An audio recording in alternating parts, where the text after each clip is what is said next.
My name is Alex Cole, as it says right there, and today I'm going to talk to you about enabling smart packaging for pharma through printable and flexible hybrid electronics, or how do we make our packaging intelligent. So this is the company I work for. This is CPI. We are a series of innovation centres in the UK, and we help to take ideas and inventions through the traditional valley of death and help them get to commercial market quicker. So that's essentially what we do. We have a lot of capabilities across a lot of markets and a lot of technical capabilities, and you'll see some of that as we move through the talk. To start with, this is a packaging conference. We all know what packaging is, but what is smart packaging? So I've got a slide here which shows lots of different functions that you can get with smart packaging, what the examples are of those smart packaging, and what the benefits could be to actually using that smart packaging.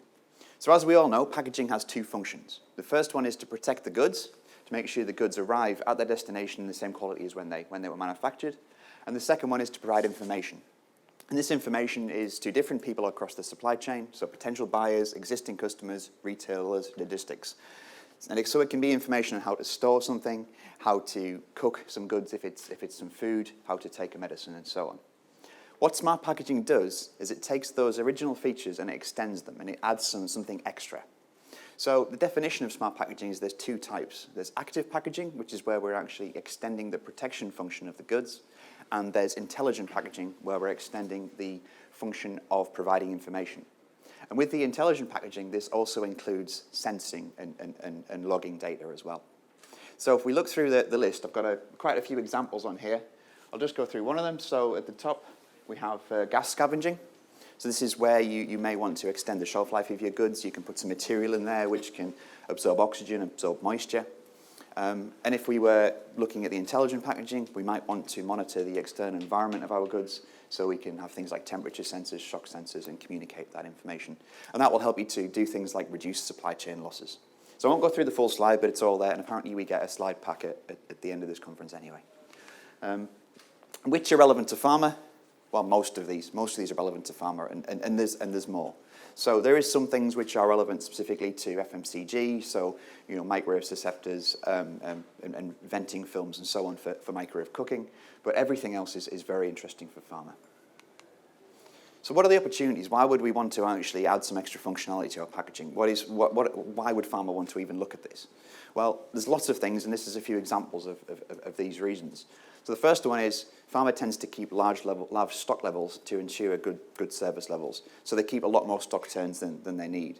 So if you have more supply chain visibility, you know when your products are being used, you can actually plan your production and plan your storage better and essentially save some money. If you have, as we are getting more complex supply chains, we're actually getting a lot more personalized medicines, we're getting a lot more stratified medicines, and moving towards things like double supply chains with advanced therapies. Our supply chains are becoming a lot more complex, and we have to manage them a lot more clearly. Like the last talk talked about, lots of different sponsors going to the same site. As we get much more personalized medicines, we'll get more clinical medicines, and these supply chains got more complex. So we need to be able to manage those. And one which is a particular interest of mine is the bottom one, so patient adherence. So long-term adherence to medication is as low as 50%. So in the long term, only 50% of people with long-term chronic conditions actually take their medicines on time, which is a huge issue for those taking the medicines and a huge cost as well to health services who are essentially wasting medicines. But also a potential increased revenue stream for pharma, because if people are actually taking their medications and refilling their prescriptions more quickly, you can actually make some more money. And this is only going to grow with an aging population, more multiple morbidities, more chronic conditions, and so on. There's obviously an issue with authentication, so around about $75 billion per year, the WHO estimates is lost through counterfeit medicines. Significant issue in the developing world, not so much in the developed world, but still something we have to look at. And I think if you actually look at there is actually market reports you can buy and look at, which tell you how much money counterfeiters are actually making. It's becoming a big industry, and we need to try and battle that because there's significant issues with health problems and so on from that. Cold chain losses. So a lot of medicines require cold chain. All vaccines, about 75% of biologicals, 10-15% small molecules. So we have to look at how we make sure we keep those medicines in the right temperatures as they move through the supply chain, and know the ones which are outside of those temperatures as well. And another final point is sustainability. So I've not written any more points there because sustainability is such a big issue, especially even in pharma. and there's going to be a session from Greg Anderson later on today that talks about that in detail. Okay, so next slide called Changing the Mindset. And the reason why I put this up here is whenever we, as an innovation centre, go and talk to a pharma company or a packaging company, we say, right, we want to add some features to your packaging which will get you some value. And they always say, well, I need to get the cost of my packaging down. I can't add some cost. And I think we need to try and think about this as more of an ecosystem. We need to start thinking about, instead of how do I reduce the cost of my packaging, as how do I actually get some more value from my packaging? If I spend an extra 100 euros, am I going to save 1,000 euros? And start to think of it like that, rather than just look at the first figure. And we come across this time and time again when we talk to packaging companies and pharma companies. So what is this value? How do we actually understand what that value is? So let's look at one factor I've talked about very briefly before, adherence. So a couple of nice little graphs here. And what I've done is I've done some very simple modeling. I've said, look, we've got 1,000 patients. We've got a 12-month period. We've assumed that adherence follows a normal distribution. The cost of making your medicine and making your package, which could be an inhaler or something, is £1. And if a patient is 100% adherent, then they're going to go out and refill their prescription once every 30 days. So they'd buy 12 in a year. The red curve is the first group of patients. So they are adhering, on average, 50%. The blue curve is another group of patients which are adhering 60%. And what we're saying is that we've put something smart into the packaging which has taken our group of patients from the red curve to the blue curve. And what does this do? Well, what I've done here on this graph is along the bottom I've put markup. So I've said, how much extra money do we actually make from our product when we sell it? And if it's £1 for the product and we've got 1,000% markup, that means we're selling it around about £10, £11. So it's not a huge difference. And the graph at the left-hand side says this is the extra costs that you'd have to actually, that you can put into your product or put into your packaging. And the line in the middle shows where you would break even. And what this is telling us is that, let's say we have 1,000% markup, we can actually afford to spend 3 times as much in our packaging and get the same amount of income for the company, providing that we're actually getting an improvement in adherence. And what these other dots show is if we can do the same thing but spend less money, we can actually get an increase in the actual income for the company. So what we're doing here is normally when you look at patient adherence, you just think about the outcomes from the patient's side. The patient is taking their medicine more often, the health services are getting more value, but actually in reality, if you can persuade your patients to actually refill your prescriptions more often, you can get more income, providing you don't spend too much on the extra part of the packaging. And it says for low markup goods, it's actually very difficult to do anything. You've only got a very small amount of money to play with. For high markup goods, there's quite a lot you can do.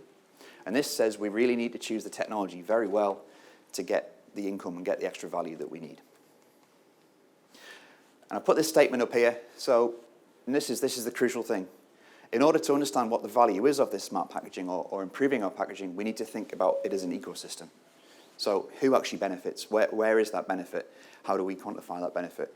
Rather than just thinking, I'm adding something to my packaging. How do you get the value? Well, this is back to the original slide. Lots of different solutions, depending on what you actually need. But we need to start to sit down and think, okay, well, what are the features we want to implement in our smart packaging? Do we want to measure temperature, humidity? Do we want to improve patient adherence? How many packages do we have? Is it 1, 2, is it a billion? How much value are we going to add? Who's going to be interacting with the packaging? Is it a patient? Is it pharma? Is it logistics? Who are we going to design it for? What is the value of the product? What is the margin? And the final point, and I couldn't find a logo with a rhino to show this on PowerPoint, but is it mission critical? Is it something which might actually be very low value, but you cannot afford to lose it? Like a passport, for example, in the post. If you lose that, there's a massive issue, although the passport itself might cost very little.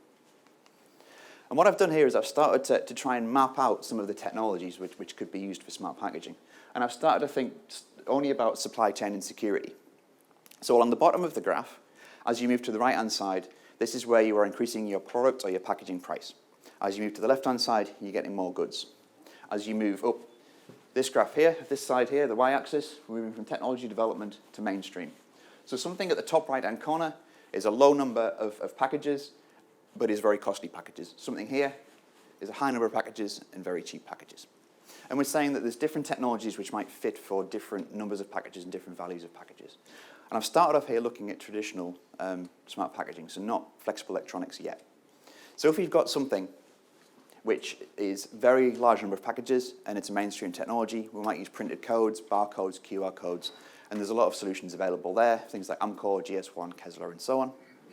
If we are looking at actually products which might move slightly to the right-hand side, so might be slightly more expensive, we actually have some niche products which are being produced and some which are in technology development. And this is where we're actually adding advanced printing features. So companies like ScanTrust have got technologies that they claim are printed but unclonable. And as we move further down, you're getting very secure codes, like companies like Quantum Base, that actually you print once, it self-assembles into a particular code, and if you print again, you don't get the same code. So it's very difficult to copy that. If we were to have a product which is very expensive, and there's not very many of them, you may want to just add a conventional data logger to it. So companies like Sensitech, 7 Telematics would do that. And when I've been talking to some supply chain companies, they say if it's mission critical or it's very expensive, you strap an iPhone to that product because you don't want to lose it. And that's essentially what you're doing here. And then there's other things like time temperature indicators where colors will change depending on if something's gone out of the supply chain. Sorry, something's gone out of the temperature range that you want. And companies like Insignia Technologies do that, but there are others.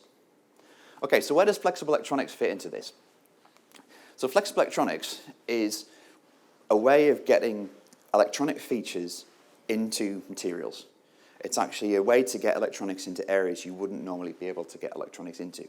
So it's essentially, it's thin, it's high functionality, it gives you flexibility of form, and it gives you flexibility of design as well. So you can actually start to embed your material into your packaging, into your blister foils, into your primary and secondary boxes. And because what you're doing is you're taking printed components, which could be things like antennas, and you're taking standard commercial off-the-shelf chips, such as silicon chips, you can get really high functionality, you can get memory, you can get sensing, you can get decision-making and so on, depending on what application you want to do. And there's a gentleman from Invisible over there in the background. And again, you can do things like displays as well, which can be complex displays, or it can be very simple sort of e-ink displays to show you what you need. And again, these can be flexible. And what sort of things can you do with flexible electronics? Well, you can make things like smart adherence packs, adherence blisters. You can embed into combination devices to have a smart inhaler. You can make smart bottles. You can support supply chain and logistics improvements, support improvements in security and counterfeiting. And the final one I've got here is education and training. So this is where you could potentially have a smart device to help a patient understand how to use another device. So you could have something more complex like an inhaler which someone uses once and then they use the dumb inhalers afterwards. So where does this fit into this map? Well, everything in this other sort of teal color here is printed electronics. And on the market now is things like radio frequency identification. So similar to a barcode, but you can, or a QR code, but you can read that information at distance. And this can be near-field communication from a mobile phone. It can be RFID at a distance, or other types of communication. And companies like Avery Dennison, SmartTrack, Alien, and Impinj are producing these products on the market, and they're getting real traction in clothing. So quite often when you go into a clothing store, they will know what sizes and colors are already there because they scan every day what's there. And I think companies like Marks and Spencer's are trailblazers for that. And I've got a big block here for displays. And this is companies like e-ink and Invisible. So this is where you're actually potentially having something from a reasonably simple display to a complex display, depending on what your product is that you're actually trying to protect. So it could just be a simple indicator to say this is in temperature, this is out of temperature. It could even be a QR code that changes at different points on the supply chain, or it could be information like this is my expiry date, which you could change automatically later on. Other things that are interesting are things like passive and active sensors. So you're building sensors into your packaging, things like temperature, humidity, shock, strain, gas, and biologicals, all in different levels of maturity. And companies like Avery Dennison and SmartTrack are working on these. And this is the area that we're involved with as well. And if you look at something like adherence, you can do a similar map there as well. So the type of things that you can use for adherence include multi-dose adherence packaging. There's little things that say Monday, Tuesday, Wednesday on there. Research shows they work for some patients, but for many they don't. And there's companies like Jones, MedIC, and Shriner who are developing smart blister packs, smart MDCs, and companies like Proteus that are making smart pills. And I saw Cambridge Design Technologies with something on their stand about a smart pill as well today. So I won't go through the slide in detail, but we talked at the start about what the challenges are. And for each of those challenges that they talked about, there is a solution through flexible electronics that you can do. So looking at low patient adherence, the solution could be a smart adherence pack with wireless communications, logging when you've taken it out. And what's the outcome? Improved patient adherence. So go back to this original thing that I said. So we need to think about the packaging ecosystem as a whole to understand the benefits. I've added an extra statement to say, in order for us to actually quantify the value, to understand what that value is, we need to actually get demonstrators at scale. So I've gone through all of these slides saying, look, there's all these different technologies there that we can use, but we need to know what the value is in order to know whether we're going to understand, is this the right technology? To get to that point, we need to actually make lots of these things, use them in a trial, and actually get that value from, let's say, 1,000, 10,000 patients, or 1,000 things shipped in a supply chain. Otherwise, if we just have one, we're not going to get anything. And that's where we fit. That's where CPI is here. So we have capabilities where we can actually take an idea, make one or two, and we can also scale it up into many tens of thousands. So if we were making something like a smart label, which could have a sensor and communicate wirelessly, we can start off roll-to-roll printing the components. We can roll-to-roll assemble those commercial off-the-shelf components, and we can roll-to-roll convert them in the many tens of thousands. So if we want to do a trial and understand what that value is, there is capabilities to do that. So what are the sort of things that we've done? So this is a simple smart label that we made with AstraZeneca and GSK as part of a UK-funded project. And what we did is we worked with them to develop temperature, humidity on a label which could go onto clinical packaging. It logs temperature, it logs humidity throughout the supply chain. It can be wrapped around a bottle. I've got some examples on stand J88 you can have a look at. And it is flexible hybrid electronics. We put the temperature sensors alongside their traditional data loggers and got pretty much the same results through the supply chain. And we've been working on a project with them recently where we're demonstrating production of 5,000 tags, again, to put them in real supply chain to actually understand what is the value. Do we think if we were going to save money on getting less losses, do we really do that? And is it worth investing in there? Second one is we've worked with a company called Closed Loop Medicine to produce a smart blister pack. And again, you can see this on stand J88. And it's a very simple pack where as you break the tabs, it will record the time and date of when something's been removed. And it's a very, very simple thing which can be built into an ecosystem. And finally, we've actually worked with Henkel to produce something. So this is an FMCG product. But what we've done here is we've actually directly printed our coil onto paper. Now, normally when you make tags for NFC and RFID, what you will do is start off with a PET substrate. You will plate metal on there, and then you'll etch the metal away. What we're doing is we're printing directly onto paper, so you could print directly onto a label, directly onto a primary or secondary package. And it actually allows you to simplify your production process, and it makes it more difficult to actually separate it from the goods as well. Sorry, I did say finally, there's one more. So this other company, Pragmatic, that we're working with. So these guys are trailblazers in developing printable electronic type chips. So instead of the silicon chips that you get from sort of silicon foundries, these team are actually using deposition and etching processes to make the chips thin and flexible. And the benefits of this are one, these chips can actually be embedded in materials and you really can't feel them because they're very thin. Two, they're actually flexible. And when you're on a production line, you bash things together, they don't break. And three, they reckon they can significantly reduce the cost of these chips, which actually makes things like embedding your intelligence into packages like Pepsi Cola, Coca-Cola, and so on actually work. If it's a fraction of a penny for your product, it works in a lot more areas than if you're paying 10, 15 pence a product. And that's it. That's me. Well done. Thank you very much. Thank you, Alex. It's a good speech because more people at the end of the speech than at the beginning. That's the definition good. of a good speech. A bad speech is the less people at the end. Yeah, if they leave halfway through, that's bad. Yeah. Any question for Alex? Yeah, front row, right position. Please tell who you are, that helps. Yeah, I'm Marcus Baus from SHL Group. I got a question regarding the smart packaging, regarding the temperature logging that you showed. And I've seen these prototypes some years ago, and I was just wondering where this went. Has this come to commercial stage, or, I mean, did it stay in the pilot phase? Okay, so there's companies like Avery Dennison who've got a conventional electronic-based system. We're at the point where we're working with large pharma companies to produce thousands to actually demonstrate the value. So it's kind of getting close to commercialization, but not quite there. But it's, as you say, these things take a long time to produce. I have a nasty one. Oh, No, not nasty. It's an intriguing one.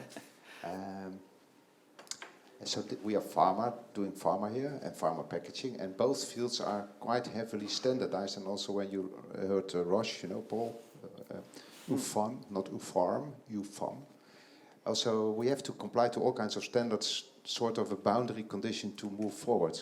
So I'm just really positively intrigued from an HCPC Europe point of view and a wider packaging point of view. Do you see additional opportunities by maybe based being in the UK, not having to comply to EMA, European Medicine Authority, and or FDA? Is there an opportunity there? And I'm positively serious on this because we are all in Europe. You know, it's from a business perspective, that would be an opportunity to do something on another location, which gives a degree of freedom that might help in Africa, might help on the wider world scale, and maybe be re-imported into the other sort of legal blocks. It's a serious question. it's a good. Is there an opportunity? I feel yes, there is. And where is it? And show us. And how much money? I'll go away and do some maths. Now, I think we just need to, obviously the UK, leaving Europe, we need to make sure that we continue to work as close as we can with our European partners and with our world partners and develop the standards that fit. But I think, yeah, potentially there is an opportunity there. And where would be the biggest? Maybe in the privacy domain or in the applying electronics in the material? Do you have a gut feeling? I don't really have a good feel for that. I think we should probably have a discussion afterwards. Okay, cool. We'll ask you back next year. Thank you.